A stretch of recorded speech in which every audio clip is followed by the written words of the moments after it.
দেখো, আমি গতদিন তোমাদেরকে রিপ্লেসমেন্টের অঙ্কটা করাইছিলাম না? রিপ্লেসমেন্ট,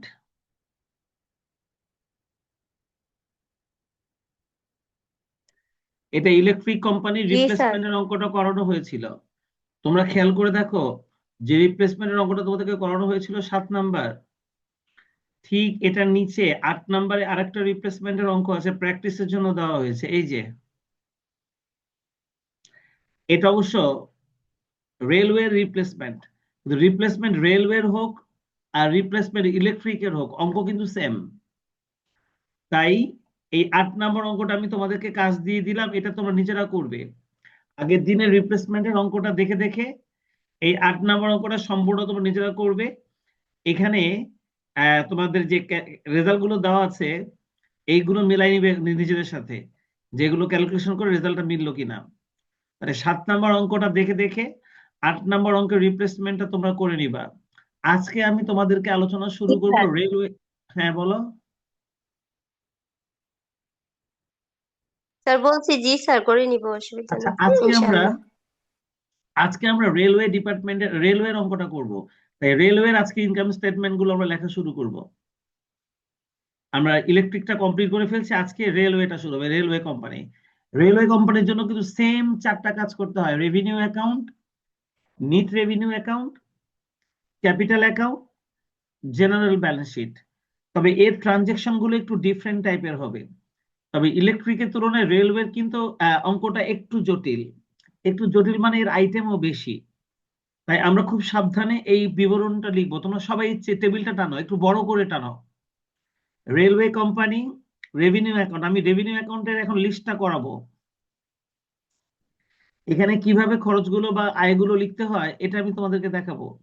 তোমরা জলদি রেলওয়ে কোম্পানির এই টেবিলটা টেনে ফেলো। টেবিলটা টানার পর পরই আমি লেখা শুরু করব, যে রেলওয়ে কোম্পানির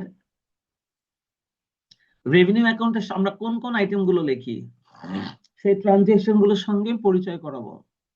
জলদি করে সবাই খাতায় ছক টেনে ফেলো।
এখানে যদিও আমরা অ্যাকাউন্ট টাইটেল লিখেছি, তোমরা চাইলে এই পাশে এক্সপেন্ডিচার, এই পাশে রেভিনিউ লিখতে পারবে।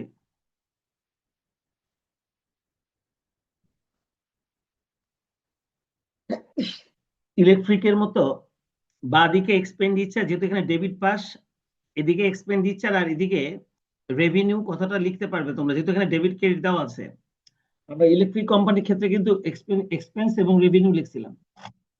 তোমরা রেলওয়ের ক্ষেত্রেও ইচ্ছা করলে সেটা লিখতে পারো।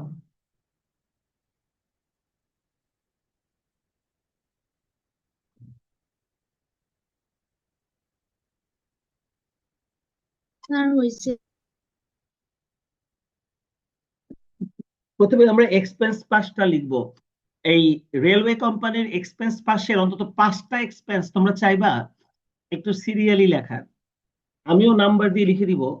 এক্সপেন্স পাশের 5টা এক্সপেন্স তোমরা চাইবা একটু সিরিয়ালি লেখার। 1 নম্বরে maintenance of renewals and way and works. এটা হলো প্রথম এক্সপেন্স। এক্সপেন্সটার নাম লেখো, আমি বুঝাই দিই এটা কি ধরনের খরচ। Maintenance and renewal of way and works.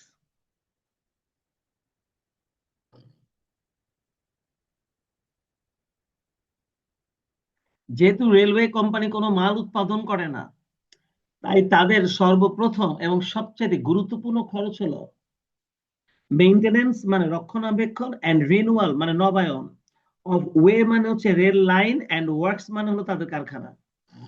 তার মানে রেলওয়ে কোম্পানির রেল লাইন এবং কারখানাগুলোকে রক্ষণাবেক্ষণ করা এবং এগুলো নবায়ন করা হলো একটা রেলওয়ে কোম্পানির জন্য সবচেয়ে প্রধান গুরুত্বপূর্ণ এক্সপেন্স। আর এটা প্রায় প্রত্যেকটা অঙ্কেই থাকবে। আর এটা দিয়ে তোমরা তোমাদের এক্সপেন্স পাশের আইটেম গুলো লেখা শুরু করবা, ঠিক আছে? এরকম অন্তত 5টা আইটেম আমরা সিরিয়ালে লিখবো, তারপরে এগুলো সিরিয়াল মেনটেন না করলেও হবে। সেই 5টা আইটেমের নাম লিখতেছি। 2 নাম্বারটা হলো মেইনটেনেন্স এন্ড স্যার এই রিনিউয়াল। নামগুলো কি লিখবো? হ্যাঁ হ্যাঁ লিখবা, 1 2 3 4 করে খাতায় লিখবা, কারণ এগুলো দিয়ে তো তোমাকে অঙ্কটা করতে হবে। ইলেকট্রিক কোম্পানির বিবরণগুলো লেখার পর আমরা ওটা দেখে দেখে অঙ্ক করেছিলাম, তাই না? তাহলে আজকে আমরা রেলওয়ে কোম্পানির রেভিনিউ অ্যাকাউন্টটা কিভাবে করতে হবে সেটা শিখতেছি। সেটা শিখতে গিয়ে আমরা রেলওয়ে কোম্পানির বিভিন্ন ট্রানজেকশন গুলোর সঙ্গে পরিচিত হব। 2 নম্বর হচ্ছে maintenance and renewal of rolling stock. এই রোলিং স্টক হচ্ছে রেল লাইনের উপর দিয়ে যে ট্রেন গুলো চলে, রেল লাইনের উপর দিয়ে যে ট্রেন গুলো চলে এটাকে তারা রোলিং স্টক বলে। সেই সমস্ত রোলিং স্টক গুলোর মেইনটেনেন্স এবং রিনিউয়াল মানে রক্ষণাবেক্ষণ এবং নবায়ন খরচগুলো তাদের দ্বিতীয় প্রধান এক্সপেন্স। খরচগুলোর নাম লিখে নাও। প্রথমটা ছিল maintenance and renewal of way and works. Way হচ্ছে রেল লাইন, ওয়ার্কস হচ্ছে কারখানা। আর 2 নাম্বার হচ্ছে maintenance and renewal of rolling stock. আচ্ছা, রেল লাইনের উপর দিয়ে যে ট্রেন গুলো চলে, বিভিন্ন ধরনের ট্রেন চলে। লোকোমোটিভ হচ্ছে যাত্রীবাহী ট্রেন, এমনি ওয়াগন যেগুলো হচ্ছে মালবাহী ট্রেন, মেইলস যারা শুধু পণ্য বহন করে, এছাড়াও আরো নানা রকমের রেল লাইনের উপর দিয়ে চলে রেলওয়ে কোম্পানির বিভিন্ন ধরনের ইয়ে রয়েছে, সেগুলোকে ওনারা রোলিং স্টক বলে। 3 নম্বরে আসো, লোকোমোটিভ রানিং এক্সপেন্স। লোকোমোটিভ মানে যাত্রীবাহী ট্রেন। লোকোমোটিভ কথাটার মানে হলো যাত্রীবাহী ট্রেন। তাহলে যাত্রীবাহী ট্রেনটাকে যে ওরা চালায় সারা দেশে, এটা চালানোর জন্য যে খরচটা হয়, এটা তাদের তৃতীয় ইম্পর্টেন্ট এক্সপেন্স। তো এই সবগুলো আইটেমই প্রায় প্রত্যেকটা অঙ্কেই তোমরা পাবে। তবে এই আইটেমগুলোকে উল্টাপাল্টা ভাবে লিখলে অনেক অনেক সময় শিক্ষকরা রাগান্বিত হয়। সেজন্য তোমরা চাইবে এই আমি 1 2 3 দিয়ে লিখতেছি, যেহেতু তা তোমরা বুঝে নিয়েছো যে এটা এই সিরিয়ালে লিখতে হয়, তাই তোমরাও চাইবে খরচগুলোকে এইভাবে লিখতে। লোকোমোটিভ পাওয়ার মানে হলো যাত্রীবাহী ট্রেনের চালানো খরচ। লোকোমোটিভ রানিং এক্সপেন্স মানে যাত্রীবাহী ট্রেন চালানোর খরচ। এটা হচ্ছে আমাদের 3 নাম্বার এক্সপেন্স। আমরা এই বিবরণটা লিখতে লিখতে আমরা আমাদের রেভিনিউ অ্যাকাউন্টে যে আইটেমগুলো বসবে তাদের সঙ্গে পরিচিত হচ্ছি। চলো 4 নাম্বার আইটেমটা লিখে ফেলি। Traffic expense. রেল লাইন চালানোর জন্য একটা গুরুত্বপূর্ণ কাজ হচ্ছে ট্রাফিক মেনটেন করা। তা নাহলে একটা লাইনে একাধিক ট্রেন যদি ঢুকে যায় তাহলে দুর্ঘটনা ঘটতে পারে। তাই একটা লাইনে যাতে একাধিক ট্রেন না ঢুকে যায়, সেজন্য তারা ট্রাফিক মেনটেন করতে গিয়ে তারা যে পদ্ধতি ব্যবহার করে, সেগুলোতে যে খরচটা হয় সেটাকে তারা ট্রাফিক এক্সপেন্স বলে। তাহলে রেলওয়ে কোম্পানির জন্য এইটাও একটা ইম্পর্টেন্ট এক্সপেন্স। আমি একটু আগে বলেছি যে প্রথম 5টা খরচ তোমরা সিরিয়ালি মেনটেন করবে। প্রথমটা maintenance of way and works, maintenance of rolling stock, এবার লোকোমোটিভ রানিং এক্সপেন্স, আর ট্রাফিক এক্সপেন্স। এই গেল 4টা গুরুত্বপূর্ণ এক্সপেন্স। এরপর আমরা 5 নম্বরে লিখবো general charge and management expense. এটাকে তুমি শুধু ম্যানেজমেন্ট এক্সপেন্স নামেও লিখতে পারো, কখনো কখনো এরা জেনারেল চার্জ নামেও লেখে। এখন এই জেনারেল চার্জের মধ্যে আমি যাদের নাম লিখবো সেগুলো সিরিয়ালে না লিখলেও চলবে। তার মানে 1 নম্বরে maintenance of way and works, maintenance of renewal of maintenance and renewal of rolling stock, locomotive running expense, traffic expense. এই 4টা লেখার পর এবার তুমি জেনারেল এক্সপেন্স অথবা ম্যানেজমেন্ট এক্সপেন্স নামে তুমি এখন এই আইটেমগুলোকে লিখতে পারো। তবে ম্যানেজমেন্ট এক্সপেন্স যদি ওনারা সরাসরি দিয়ে দেয় এই নামেই লিখে দিবে। আর যদি ওনারা সরাসরি ম্যানেজমেন্ট এক্সপেন্স নামে না দেয়, তাহলে ম্যানেজমেন্ট এক্সপেন্স হেডিং দিয়ে এটার আন্ডারে তোমরা এই খরচগুলো লিখতে পারো, যেমন ল চার্জ, এখানে সিরিয়াল মেনটেন করতে হবে এমন কোনো কথা নেই, কিন্তু এই আইন খরচ এটা আমাদের জন্য একটা ম্যানেজমেন্ট এক্সপেন্স। এটা হচ্ছে পার্লামেন্টারি এক্সপেন্স, এটা প্রিলিমিনারি এক্সপেন্স মনে করো না আবার, এটা পার্লামেন্টারি এক্সপেন্স। অর্থাৎ রেলওয়ে কোম্পানিটা এটা রাষ্ট্রের কোম্পানি বলে এটা ওনারা একটা বোর্ডের আন্ডারে পরিচালনা করে, আর সেই বোর্ড বিভিন্ন সিদ্ধান্ত নেওয়ার জন্য তারা পার্লামেন্ট বসায় বা অধিবেশন বসায়, আর এই অধিবেশনের জন্য যে খরচটা হয় সেটাকে পার্লামেন্টারি এক্সপেন্স বলে। এটাও তাদের ম্যানেজমেন্ট এক্সপেন্সেরই একটা অংশ। তাহলে এটাও আমাদের রেলওয়ে কোম্পানির জন্য একটা খরচ হয়ে থাকে, এটা আমি লিখে দিলাম। কম্পেনসেশন অ্যাক্সিডেন্ট অ্যান্ড লসেস,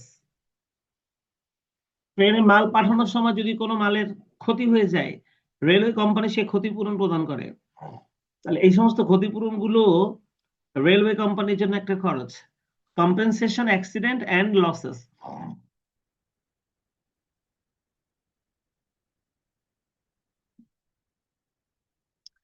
আমরা আজকে থেকে রেলওয়ে কোম্পানির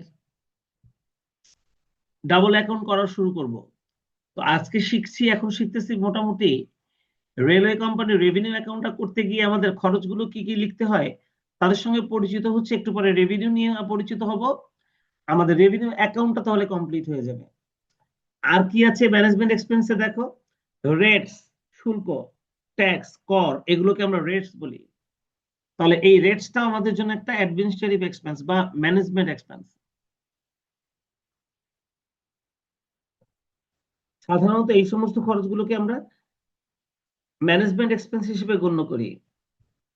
ট্যাক্সেস, রেটস লেখছে নিচে ট্যাক্সেসও লিখে দিলাম।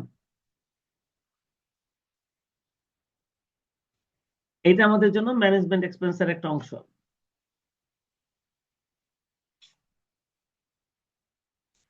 গভর্নমেন্ট ডিউটি, সরকারি কোনো শুল্ক যদি দিতে হয় সেটাও আমাদের জন্য একটা ম্যানেজমেন্ট এক্সপেন্সের অংশ, সেটা আমরা লিখে দিলাম। মানে আমি দেখাতে চাচ্ছি যে এই সবগুলো খরচকে কিন্তু আমরা একসাথে ম্যানেজমেন্ট এক্সপেন্স নামে ডাকি। কখনো কখনো ওনারা এতগুলো খরচের নাম না লিখে একবারে ম্যানেজমেন্ট এক্সপেন্স এত টাকা বলে দেয়, তখন আমরাও ম্যানেজমেন্ট এক্সপেন্স নামে একবারে ওই টাকাটা লিখে দিব।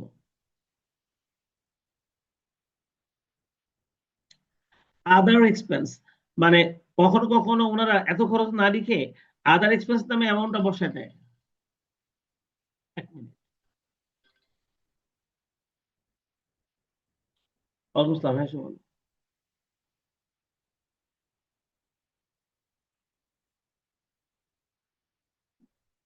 এতে এতে আচ্ছা, আচ্ছা, আচ্ছা, আচ্ছা।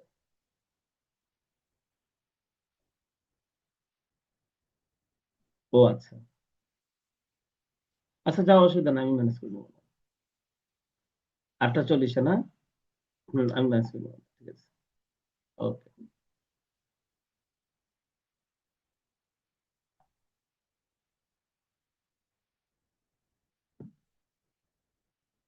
মানে আদার এক্সপেন্সটা লিখে দিলাম। দেখো এই ধরনের খরচগুলোকে আমরা ম্যানেজমেন্ট এক্সপেন্স বলি। তাহলে একটু হিসাব বিকাশ করে দেখো, আসলে আমাদের রেলওয়ে কোম্পানির মূল খরচ কিন্তু আসলে উপরে ওই চারটা, এই চারটা খরচ সিরিয়ালি লেখার পর এবার বাকি সমস্ত খরচগুলোকে তুমি ম্যানেজমেন্ট এক্সপেন্সের আন্ডারে এভাবে বসাই দিতে পারো। তো এবার ব্যালেন্সটা আমরা বের করবো, ব্যালেন্স নিয়ে এখন আমি এখন কথা বলবো না, যেহেতু এখন আমরা রেভিনিউতে চলে যাব। রেভিনিউ সাইডে চলে আসো, ইনকাম পাশে চলে আসো। ইনকাম পাশে প্রায় সব ইনকাম গুলো একই রকম। যেমন প্রথমটা হচ্ছে প্যাসেঞ্জার ক্যারিড, লোকোমোটিভ রানিং এ যাত্রীবাহী ট্রেন চলাচল করতে গিয়ে আমরা প্যাসেঞ্জার ক্যারি করে যে টাকাটা ইনকাম করি, সেটা হচ্ছে রেলওয়ে কোম্পানির বলতে পারো অন্যতম প্রধান সোর্স অফ ইনকাম। এই প্রধান সোর্স অফ ইনকাম বলে এটাই আমরা 1 নম্বরে লিখি, প্যাসেঞ্জার ক্যারিড।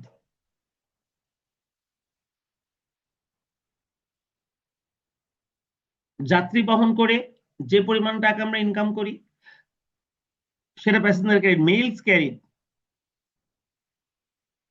সরকারি চিঠিপত্র, ডকুমেন্টস, পার্সেল, এইগুলো বহন করে আমরা যে টাকাটা ইনকাম করি সেটাও আমরা ইনকাম হিসেবে গণ্য করবো, এটাকে মেইলস ক্যারিড বলে।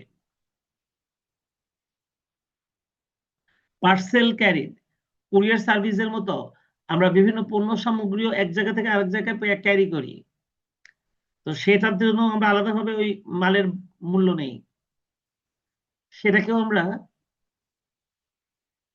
ইনকাম হিসেবে গণ্য করি।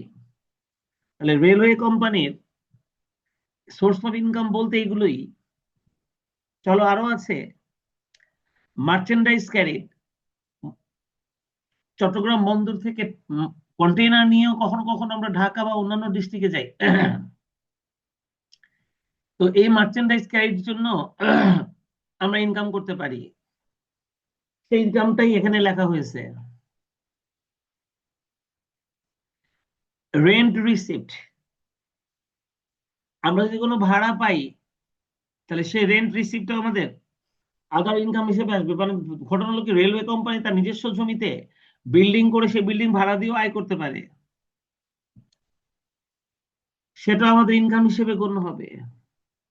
ডক এন্ড হারবার, চট্টগ্রামে যেমন মংলা পোর্ট, চট্টগ্রামে যেমন বন্দর রয়েছে, ঠিক সাগর পাড়ে বা নদীর পাড়ে রেলওয়ে কোম্পানিরও ঘাট বা হারবার রয়েছে, বন্দর রয়েছে। সেই বন্দরে ব্যবহারের জন্য তারাও একটা চার্জ করে, সেই চার্জটাও রেলওয়ে কোম্পানির জন্য একটা ইনকাম। এটাও কোনো কোনো অঙ্কে দেখা যাবে যেটা ইনকাম হিসেবে ওনারা দিয়ে দিয়েছে। Dock and harbour. Miscellaneous income, miscellaneous income মানে বিবিধ আয়। আর এই যে 6টা ইনকাম লিখলাম, তোমাদের আবার মনে করো না যেগুলো সব সিরিয়ালে লিখতে হয়, আসলে সবই ইনকাম, কিন্তু আমার মনে হয় যে carried, parcel, passenger carried, mail carried, parcel carried, merchandise carried, এই 4টা ক্যারিডটা আসলে সবই আমাদের একই ধরনের ইনকাম, কিন্তু গুরুত্ব অনুযায়ী ওনারা এইভাবে সাজিয়েছে। যে ইনকামটা সবচেয়ে বেশি সেটা হলো প্যাসেঞ্জার ক্যারিড, সেজন্য ওটাকে আগে লিখেছে। এরপর যেটা হয় সেটাকে তার নিচে, এইভাবে ওনারা রেলওয়ে কোম্পানিগুলো সাধারণত লিখে থাকে। তো সেভাবে আমি এখানে লিখেছি। এখন একটা অঙ্কে সব আইটেম থাকবে কিনা আমরা জানি না, তবে যদি থাকে আমরা এই ক্যারি গুলো আগে লেখার পর তারপর আমরা rent receive, dock and harbour, miscellaneous income এগুলো লিখবো। তাই তোমরা দেখো, এই সব ইনকাম লেখা হয়ে গেলে এবার আমরা ক্রেডিট সাইডের মোট ইনকামটা আগে যোগ করব, সেই যোগফলটা আমরা আবার বাম দিকে নিয়ে আসবো। এখান থেকে উপরে এই সমস্ত খরচগুলো বাদ দিলে যেটা হবে ওটাকে আমরা বলবো balance transfer to net revenue account. দেখো আমরা কিন্তু ইলেকট্রিক কোম্পানি তো ঠিক ব্যালেন্সটা এভাবে বের করেছিলাম, ক্রেডিট পাশে ইনকাম গুলো যোগ করে এক্সপেন্স গুলো বাদ দিয়ে যে ব্যালেন্সটা আসে ওটাকে আমরা বলেছিলাম balance transfer to net revenue account. তো তোমরা দেখো আমার রেভিনিউ অ্যাকাউন্টের গেজেটটা লেখা শেষ। তোমরা রেভিনিউ অ্যাকাউন্টের গেজেটটা লেখা, আজকে আমরা গেজেট যতটুকু লিখতে পারবো, তোমরা এটা বাসায় আরেকবার নিজেরা একটু দেখবে, কারণ মনে মনে রেখো এই ফরম্যাটটা যে যত দ্রুত মনে রাখতে পারবে আইটেম গুলোকে, সে তত দ্রুত এই অঙ্কগুলো করতে পারবে। আর আমার কিন্তু, আমি যেহেতু ইয়ে শিখে ফেলছি, রিপ্লেসমেন্টের অঙ্ক শিখে ফেলছি, তাহলে ইলেকট্রিক কোম্পানি শেষ হয়ে গেছে, রেভিনিউ, রেলওয়ে কোম্পানির এই 4টা অ্যাকাউন্ট দেখার পরে যদি আমি 2-3টা অঙ্ক হাতে হাতে করি, আমার কিন্তু এই চ্যাপ্টারটাও কমপ্লিট হয়ে যায়, চ্যাপ্টারে আমার আর করানোর মতো আর কিছুই বাকি থাকবে না। তাহলে ডাবল অ্যাকাউন্টের মতন আরেকটা ইম্পর্টেন্ট চ্যাপ্টারও কিন্তু আমাদের শেষ হয়ে যাবে। তো যাই হোক, সবার কি রেভিনিউ অ্যাকাউন্টে লেখা হয়ে গেছে? জি স্যার। আচ্ছা, রেলওয়ের কিন্তু নেট রেভিনিউ অ্যাকাউন্টটা অনেক বড় হয়, এখানে অনেক কিছু ক্রিটিক্যাল আইটেম থাকে। তাই চলো আমরা নেট রেভিনিউ অ্যাকাউন্টের জন্য একটু বড় করে একটা ছকটা নিই। রেভিনিউ অ্যাকাউন্টের, নেট রেভিনিউ অ্যাকাউন্টের আইটেম গুলো অনেক বেশি থাকে, আমরা একটা একটা করে নেট রেভিনিউ অ্যাকাউন্টের আইটেম গুলো লিখবো। চলো তোমরা আগে ছকটা টানো। রেভিনিউ এর পরে আমরা নেট রেভিনিউ অ্যাকাউন্টটা লিখি। তো রেলওয়ে কোম্পানির নেট রেভিনিউ অ্যাকাউন্টে কিছু আনকমন ট্রানজেকশন আসে, তাই আমরা সেগুলোকে একটু বোঝার জন্য, সেই আইটেমগুলোর সঙ্গে একটু পরিচিত হওয়ার জন্য আমরা এই ছকটা টানবো। সবাই ছকটা টানতে থাকো, আমি ততক্ষণ একটু রেডি হয়ে নেই।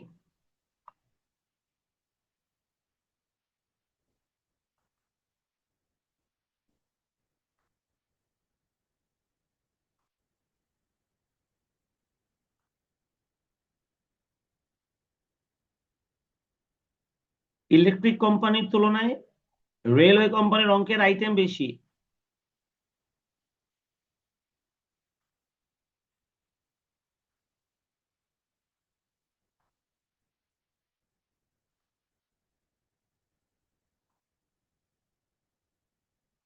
এখানে তোমরা অ্যাকাউন্ট টাইটেল আর টাকা লিখো, এখানে এক্সপেন্স আর ইনকাম লিখো না।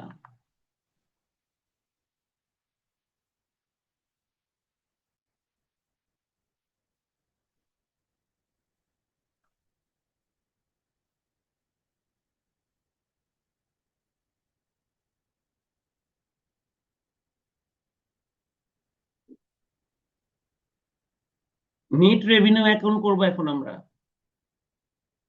রেলওয়ে কোম্পানির রেভিনিউ অ্যাকাউন্ট আমরা এতক্ষণ দেখলাম, আর এখন আমরা দেখব নেট রেভিনিউ অ্যাকাউন্ট।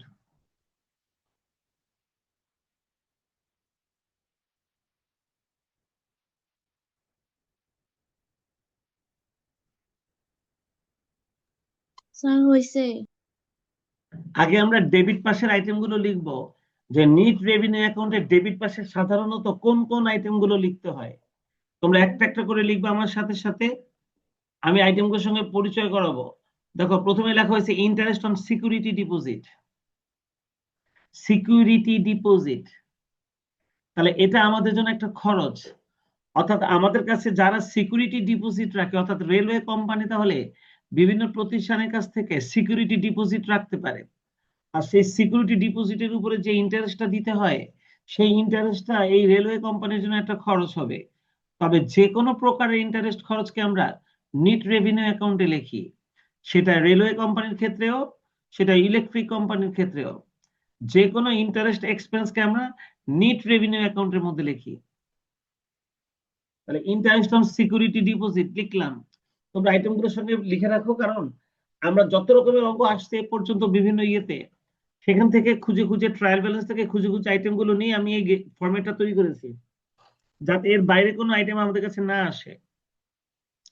তাই তোমার ট্রানজেকশন গুলো একটু ভালো করে তুলে নাও। 2 নম্বর দেখো, ইন্টারেস্ট অন ফিক্সড লোন। আগেই বলেছি সকল প্রকার ইন্টারেস্ট এক্সপেন্স এবং ইন্টারেস্ট ইনকাম নেট রেভিনিউ অ্যাকাউন্টে বসে। তাহলে রেলওয়ে কোম্পানির ইন্টারেস্ট অন ফিক্সড লোন, আমরা যদি কোনো জায়গা থেকে লোন নিয়ে থাকি, সেই লোনের উপর সুদটাও আমাদেরকে দিতে হয়, এটাও আমাদের জন্য নেট রেভিনিউ অ্যাকাউন্টের একটা আইটেম, যেটা কিনা ডেবিট পাশে বসবে কন্টিনজেন্সি রিজার্ভ। এই কন্টিনজেন্সি রিজার্ভটা কি?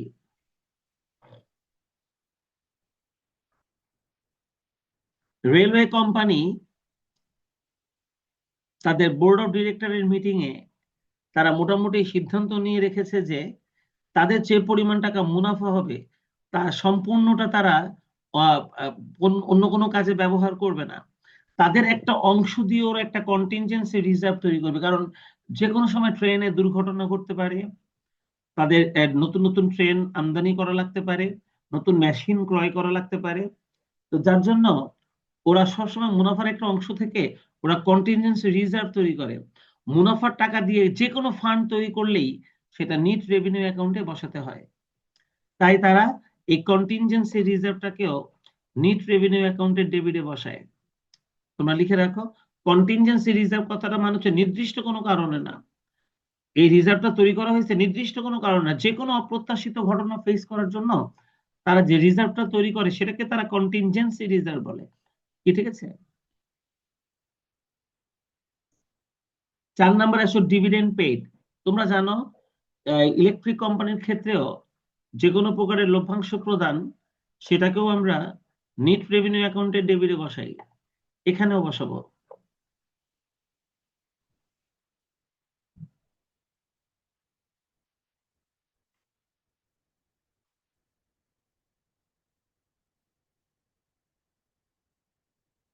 পাঁচ নাম্বার ইন্ট্রিম ডিভিডেন্ড পেইড, এটাও আমরা ইলেকট্রিক কোম্পানির ক্ষেত্রে এটাও লিখেছিলাম, অন্তর্বর্তীকালীন লভ্যাংশ। ইলেকট্রিক কোম্পানিও যেমন শেয়ার বিক্রি করে, রেলওয়ে কোম্পানি কিছু শেয়ার বিক্রি করে বাইরে, যারা কিনে তাদেরকে যে লভ্যাংশটা প্রদান করতে হয় সেই লভ্যাংশের মধ্যে ডিভিডেন্ড পেইডও আছে, ইন্টারিম ডিভিডেন্ড পেইডও আছে। তো এগুলো তাদের নিট রেভিনিউ অ্যাকাউন্টের আইটেম। সকল প্রকার ইন্টারেস্ট এক্সপেন্স এবং সকল প্রকার ডিভিডেন্ড এক্সপেন্স এগুলোকে আমরা নিট রেভিনিউ অ্যাকাউন্টে ডেবিটে বসাবো। Transfer to dividend control reserve, শুধু ডিভিডেন্ড কন্ট্রোল রিজার্ভ বলে না, মুনাফা থেকে টাকা আমরা যে কোনো ফান্ডে যদি ট্রান্সফার করি তাহলেই সেটাকে নিট রেভিনিউ অ্যাকাউন্টে ডেবিটে বসাতে হয়। কিন্তু রেলওয়ে কোম্পানির ক্ষেত্রে দেখা যায় তারা ডিভিডেন্ড কন্ট্রোল রিজার্ভে টাকা ট্রান্সফার করে। ডিভিডেন্ড কন্ট্রোল রিজার্ভ মানে হলো যদি কোনো বছর ঠিকভাবে মুনাফা নাও হয় তবুও যেন ডিভিডেন্ড দেওয়া যায়, সেই জন্য ডিভিডেন্ডটাকে কন্ট্রোল করার জন্য যে রিজার্ভটা তৈরি করে তারা, সেই রিজার্ভের কথাই ওনারা এখানে বলেছে। তাহলে এটাও একটা আইটেম, আমরা যদি লিখে রাখি খাতায় তাহলে অন্তত পরিচিত থাকবে যে এই আইটেমটা বলে একটা আইটেম আমরা জানি আছে। এরপরে আসো reserve for rebate to customer. Reserve for rebate to customer এই কথা মানে হচ্ছে কাস্টমারকে আমরা সুবিধা দেওয়ার জন্য যদি কোনো রিজার্ভ তৈরি করি, কাস্টমারকে সুবিধা দিব। যেমন আমাদের বিশ্ব ইজতেমা হবে,